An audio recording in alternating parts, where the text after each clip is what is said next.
शुरुआत अहम खबर के साथ, जहां केंद्रीय गृह मंत्रालय ने आतंकी संगठन जैश ए मोहम्मद से जुड़े पीपल्स एंटी फासिस्ट फ्रंट यानी PAFF को आतंकवादी संगठन घोषित किया है। ये कार्रवाई संगठन के जम्मू कश्मीर और अन्य स्थानों पर आतंकी गतिविधियों में संलिप्त होने के चलते की गई है। गृह मंत्रालय ने कहा कि PAFF सुरक्षा बलों, राजनीतिक नेताओं और अन्य राज्यों से संबंध रखने वाले जम्मू कश्मीर में काम कर रहे नागरिकों को लगातार धमकियां दे रहा है और हमलों को अंजाम देने के लिए युवाओं की भर्ती भी कर रहा है। उल्लेखनीय है कि गृह मंत्रालय ने गुरुवार को TRF पर प्रतिबंध लगाया था।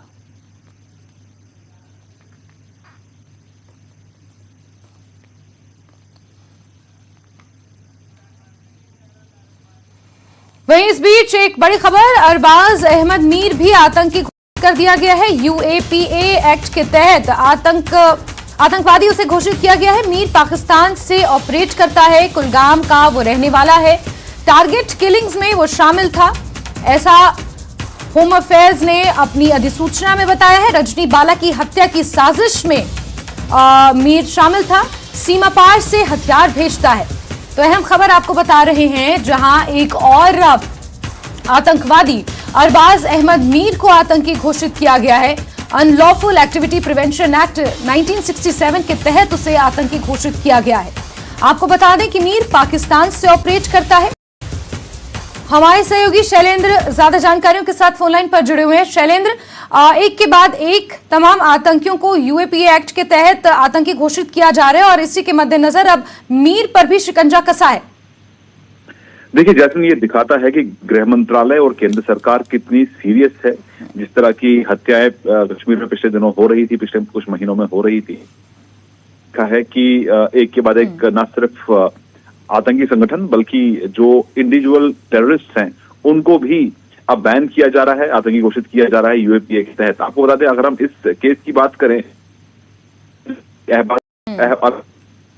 ये कुलगाम का ही रहने वाला, लेकिन जैसे आपने बताया अभी वो फिलहाल पाकिस्तान, और रजनी बाला जिनकी हत्या 31 मई 2022 में की गई थी कुलगाम में, उसके पीछे ये मुख्य साजिश करता मेन कॉन्स्पिरेटर अरबाज अहमद मीर खुद है, ये बताया गया है। आपको हालांकि ये भी बता दें कि जिन लोगों ने हमला किया था रजनी बाला पे, उनको मार गिराया था सुरक्षा बलों ने जून के महीने में पिछले साल।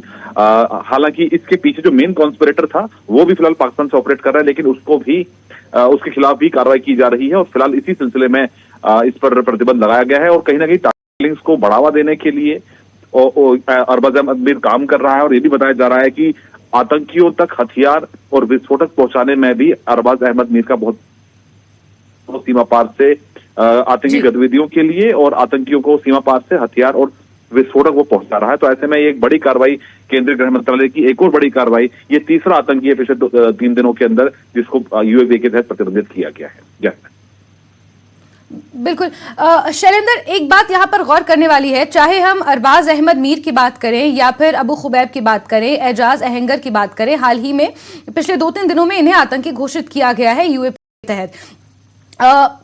इनडायरेक्टली कहीं ना कहीं ये कश्मीर से भली भांति वाकिफ हैं, क्योंकि हालांकि अभी चाहे वो अफगानिस्तान या पाकिस्तान से ऑपरेट कर रहे हों, लेकिन कश्मीर घाटी को ये भली भांति पहचानते हैं, वहां की जो राजनीति है उसे समझते हैं, वहां के लोगों के रहन सहन को समझते हैं।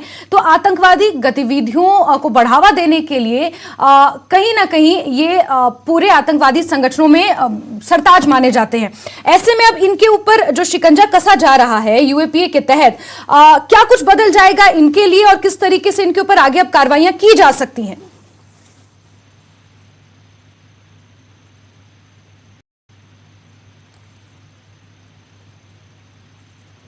जी शैलेंद्र।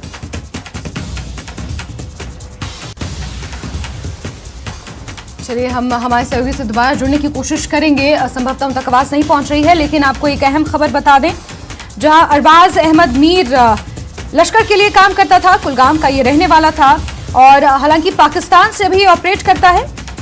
जम्मू कश्मीर में टारगेट किलिंग की घटनाओं को बढ़ावा देने में मीर का बहुत बड़ा हाथ है, ये अपनी अधिसूचना में मिनिस्ट्री ऑफ होम अफेयर्स ने बताया है। साथ ही अहम बात यह है कि रजनी बाला की जो हत्या हुई मई के महीने में टारगेट किलिंग के तहत, उसके पीछे की जो साजिश थी उसमें अरबाज मीर का अहम रोल माना जा रहा है। और घाटी में आतंकी गतिविधियों और आतंकियों को सीमा पार से हथियार और विस्फोटक पहुंचाने में एक बहुत बड़ी अहम भूमिका ये आतंकी निभाता आया है। लेकिन अब अनलॉफुल एक्टिविटी प्रिवेंशन एक्ट के तहत इसे आतंकी घोषित कर दिया गया है और ये दर्शाता है कि केंद्र सरकार आतंक के खिलाफ अब एक कड़ा प्रहार करने में जुटी हुई है।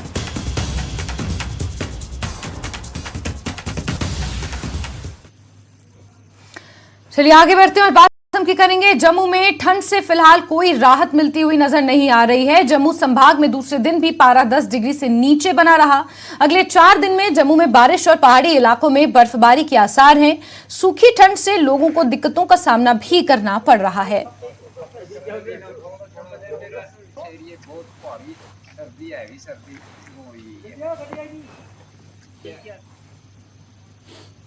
बीते वर्षों की तुलना में वर्ष 2022 में रिकॉर्ड संख्या में पर्यटकों ने गुलमर्ग का दौरा किया। पर्यटन विभाग द्वारा जारी आंकड़ों के अनुसार जनवरी 2022 से 31 दिसंबर 2022 तक 15,42,320 देशी और विदेशी पर्यटकों ने गुलमर्ग की सैर की। पेश है गुलमर्ग से हमारे संवाददाता मुनीर हुसैन की यह खास रिपोर्ट।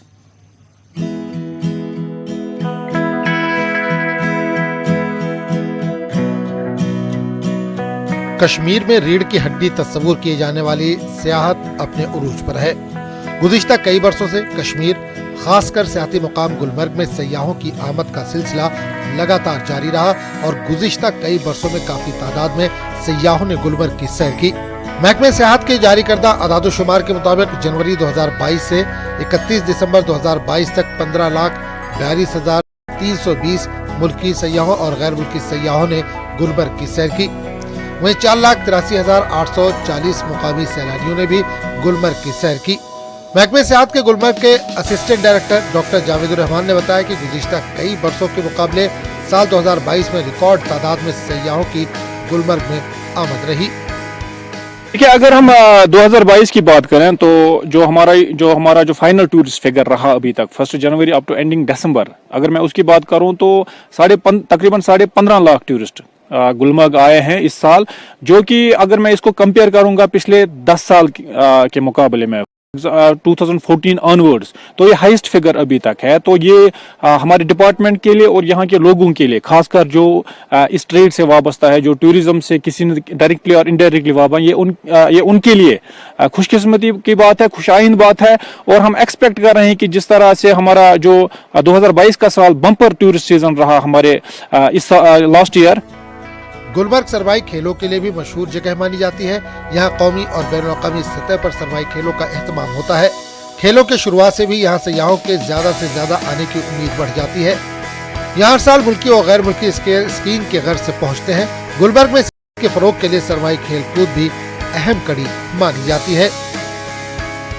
एक्सपेक्ट कर रहे हैं कि इस साल भी अच्छा यहाँ टूरिस्ट इनफ्लक्स होगा। जो क्वेरीज हैं होटलियर्स को, क्योंकि आजकल हम देख रहे हैं कि विंटर सीजन यहाँ है, जिसके लिए गुलमर्ग मशहूर तो है ही, और लोग जो है जो देश विदेश से यहाँ आना चाहते हैं, क्योंकि वो रिक्रिएशनल एक्टिविटीज, जो एडवेंचर एक्टिविटीज जिसमें स्कीइंग हो, स्केटिंग हो, आइस हॉकी हो, आइस स्केटिंग हो, स्नो बोर्डिंग हो या स्लेजिंग हो, या जो स्नो ट्यूब हो, बाकी जो स्पोर्ट्स एक्टिविटीज हैं, जो यहाँ पर जो आने वाला जो सीजन है, जो मतलब 31 मार्च तक जो रहता है, जिस ओपन रखते हैं रिजॉर्ट, ज्यादा से ज्यादा लोग फिर से गुलमर्ग आएंगे और जो विंटर सीजन है वो हमारा बम्पर रहेगा।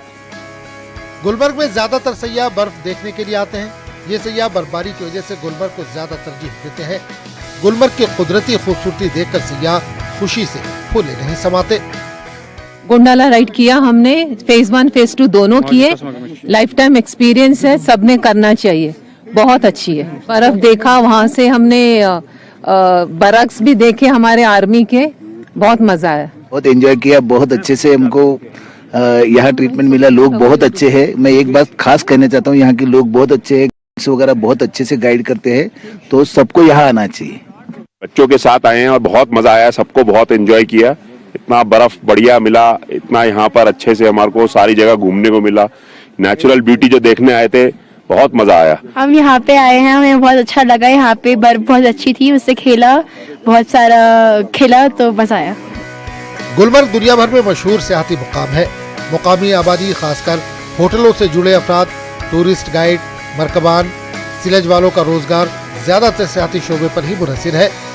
गुलमर्ग खूबसूरत वादियों, दिलकश झरनों, शोर मचाती नदियों और कुदरती हुस्न से मालामाल एक ऐसी जगह है जहां कर हर कोई कुदरती हुस्न और दिलफरेब मनाजिर से महजूज होता है। इस खित्ते अर्ज़ में पहाड़, मैदान, नदियां और जंगल मौजूद हैं। दुनिया भर में सियाहती मुकाम गुलमर्ग की एक अलग पहचान है। उम्मीद की जा रही है कि रवा बरस भी रिकॉर्ड तादाद में सयाह गुलमर्ग की सैर करेंगे।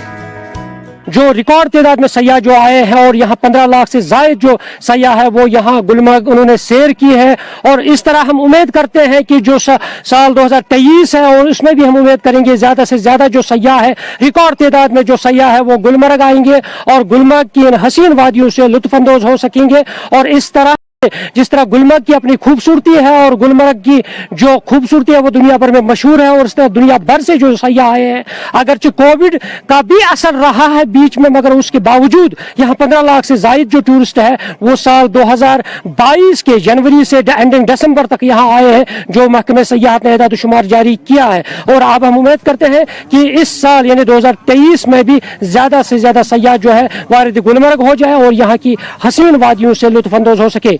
न्यूज़ 18 जम्मू कश्मीर के लिए मैं गुलमर्ग से मुनीर हुसैन हुर्रा।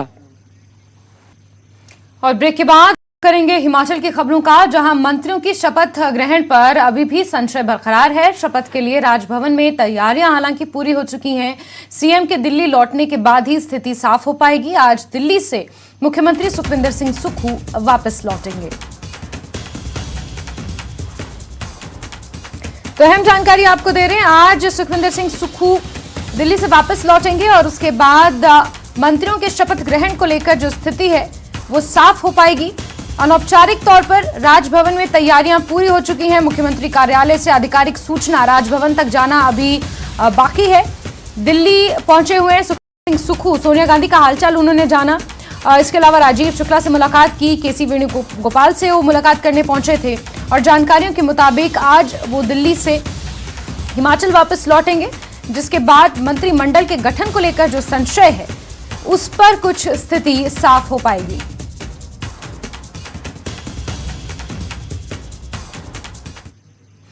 सुन्नी परियोजना की मंजूरी पर बीजेपी शिमला ग्रामीण विधानसभा क्षेत्र में जश्न मनाएगी। शिमला के सुन्नी में 382 मेगावाट के हाइड्रो प्रोजेक्ट की मंजूरी मिली है, जिस पर सुन्नी खंड में बीजेपी भव्य धन्यवाद कार्यक्रम का आयोजन करेगी। इस कार्यक्रम में बीजेपी प्रदेश अध्यक्ष कश्यप और नेता प्रतिपक्ष जयराम ठाकुर खुद मौजूद रहेंगे।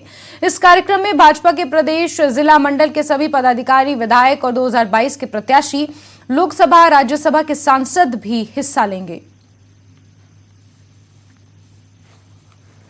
प्रधानमंत्री नरेंद्र मोदी जी के नेतृत्व में केंद्रीय मंत्रिमंडल ने जो हिमाचल प्रदेश के लिए इस नववर्ष में एक हाइड्रो पावर प्रोजेक्ट के रूप में एक बहुत बड़ा तोहफा जो दिया है 382 मेगावाट का सुन्नी बांध को लेकर के, और उसकी जो अप्रूवल, उसकी जो मंजूरी मिली है, उसके लिए मैं सबसे पहले तो शिमला ग्रामीण की ओर से, समस्त सुन्नी वासियों की ओर से और पूरी प्रदेश के तमाम लोगों की ओर से प्रधानमंत्री जी का धन्यवाद कर रहा हूं और ये विश्वास व्यक्त कर रहा हूं कि जिस तरह से हिमाचल प्रदेश गत वर्षों से पावर प्रोजेक्ट्स जितने भी हिमाचल प्रदेश में आए और हाइड्रो पावर प्रोजेक्ट्स जो निर्मित हो रहे हैं, ऐसा ही ये प्रोजेक्ट भी हमारे सुन्नी की जो सराज की हमारी पंचायतें हैं और साथ में करसोग विधानसभा की भी इसमें 4-5 पंचायतें इसमें आने वाली है। खैरा, लुणसू, चेवड़ी से लेकर के पीछे ओगली, बठोरा तक में ये बांध जो बनकर के तैयार होगा, 4000 लोग इसमें प्रत्यक्ष और अप्रत्यक्ष रूप से रोजगार पाएंगे। लगभग 500 नौकरियां जो हैं स्थायी रूप से यहाँ पर इस प्रोजेक्ट के माध्यम से इस प्रदेश की जनता को प्राप्त होंगी और विश्वास कर रहा हूँ कि इस प्रोजेक्ट को वो बिल्कुल लोगों के साथ एक मिलकर करके हम आगे बढ़ाएंगे और यहाँ पर हम एक सुन्नी में इसी विषय को लेकर के एक आभार, धन्यवाद रैली, आभार रैली भी माननीय पूर्व मुख्यमंत्री जयराम ठाकुर जी, जो हमारे प्रदेश के पूर्व मुख्यमंत्री रहे, अभी नेता प्रतिपक्ष हैं, सांसद सुरेश कश्यप जी, जो हमारे प्रदेश के अध्यक्ष भी हैं, उनको यहाँ आमंत्रित करेंगे। आगे बढ़ेंगे। भटियात विधानसभा के विधायक कुलदीप सिंह पठानिया के विधानसभा अध्यक्ष बनाने पर चंबा के लोगों में खुशी की लहर देखने को मिल रही है। सिंह पठानिया अपने राजनीति से पहले वकालत किया करते थे, जिसको लेकर बार एसोसिएशन के उनके मित्र भी इस बात को लेकर काफी खुश दिख रहे हैं। कुलदीप सिंह पठानिया 5 बार विधानसभा क्षेत्र भटियात से चुनाव जीते हैं। साल 1985, 1993, 2003, साल 2007 और 2022 में वो भटियात से चुनाव जीतकर विधानसभा पहुंचे हैं। साल 2093 और साल 2003 में उन्होंने आजाद उम्मीदवार के तौर पर जीत हासिल की थी।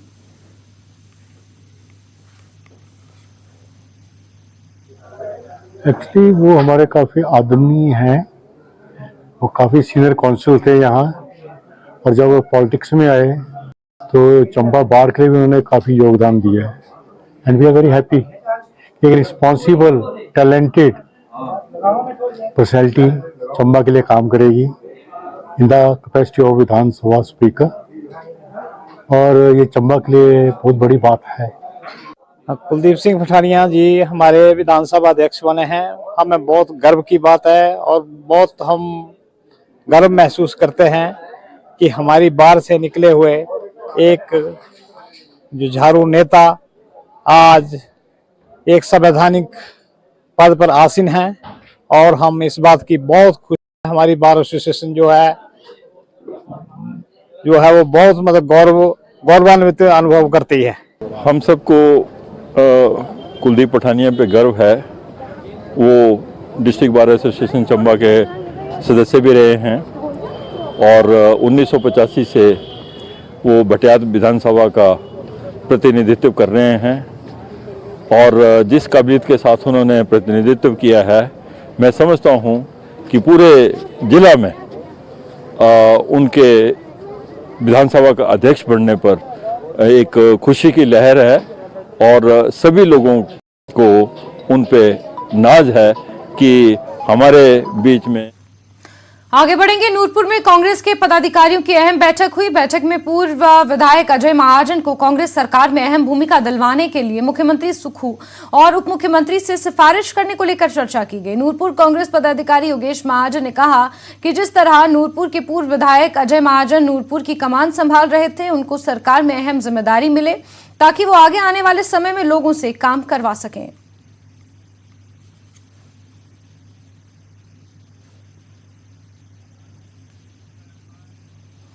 रेणुका डैम के काम को लेकर नाहन में विशेष मुख्य सचिव बहुउद्देशीय परियोजनाएं एवं ऊर्जा राम सुभाग सिंह की अध्यक्षता में एक बैठक आयोजन किया गया। इस बैठक में रेणुका जी डैम से जुड़े सभी विभागों ने अपनी अपनी रिपोर्ट पेश की। दूसरी ओर विशेष मुख्य सचिव राम सुभाग सिंह ने संबंधित विभागों के अधिकारियों को जल्द से जल्द रेणुका जी डैम का कार्य शुरू करने को लेकर आवश्यक दिशा निर्देश जारी किए हैं।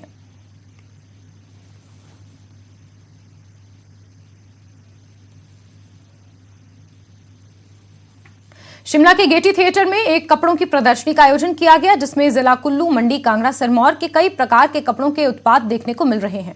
कुल्लू की शॉल, टोपी, सदरी बनी आकर्षण का केंद्र। वहीं राष्ट्रीय पुरस्कार से सम्मानित उत्तम चंद ने कहा कि ये प्रदर्शनी युवाओं को संस्कृति से जोड़े रखने के लिए काफी लाभदायक साबित होगी। इसमें कुल्लू की शॉल काफी बारीकी से तैयार की जाती है। उन्हें इस कार्य को करते 45 साल से ऊपर का समय हो चुका है और वो लोगों को उन्हीं कपड़ों की पहचान की याद दिलाते रहते हैं।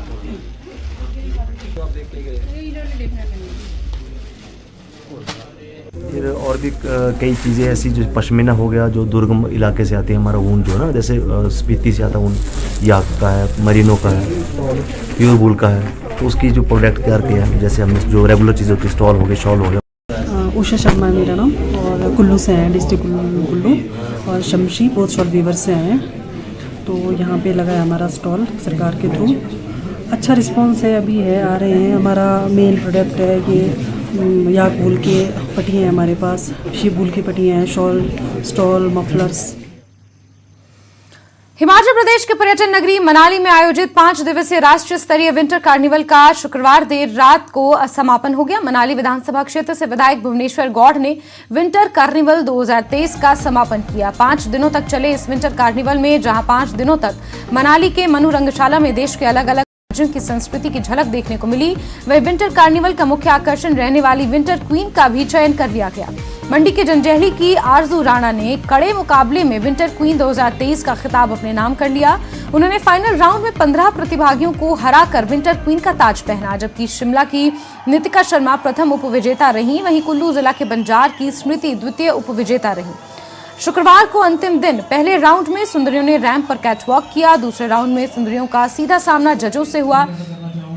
अधिकतर सुंदरियों ने पूरे आत्मविश्वास से प्रश्नों के जवाब दिए। विंटर क्वीन को मनाली विधानसभा क्षेत्र से विधायक भुवनेश्वर गौड़ ने 1 लाख रुपए और ट्रॉफी ताज से सम्मानित किया, जबकि प्रथम उपविजेता को 50,000, द्वितीय उपविजेता को 30,000 रुपए व ताज से सम्मानित किया गया।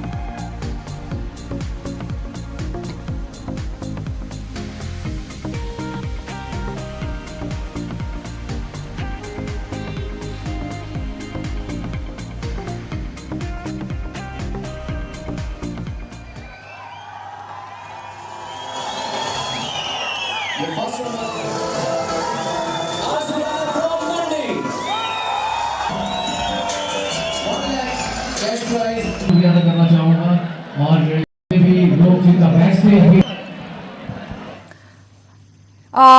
डिस्टेंस डिग्री विवाद मामले में निदेशक स्कूल शिक्षा कश्मीर तदस्सुक हुसैन मीर ने सफाई दी है। उन्होंने कहा कि सभी मान्यता प्राप्त संस्थानों की डिग्रियां स्वीकृत हैं। तसद्दुक हुसैन मीर का कहना है कि अलग संदर्भ में लिखे गए पत्र के कारण की स्थिति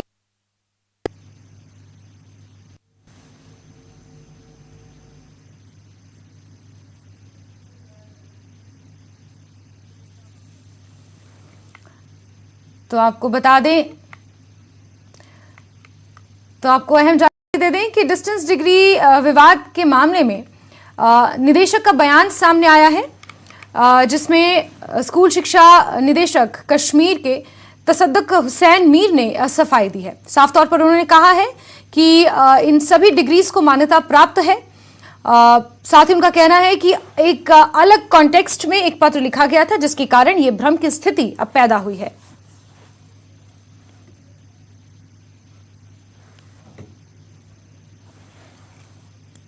और इसी के साथ बुलेटिन में फिलहाल के लिए बस इतना ही, लेकिन जम्मू कश्मीर, लद्दाख और हिमाचल की तमाम खबरों को जानने के लिए आप जुड़े रहिए न्यूज़ 18 JKLH के साथ। नमस्कार।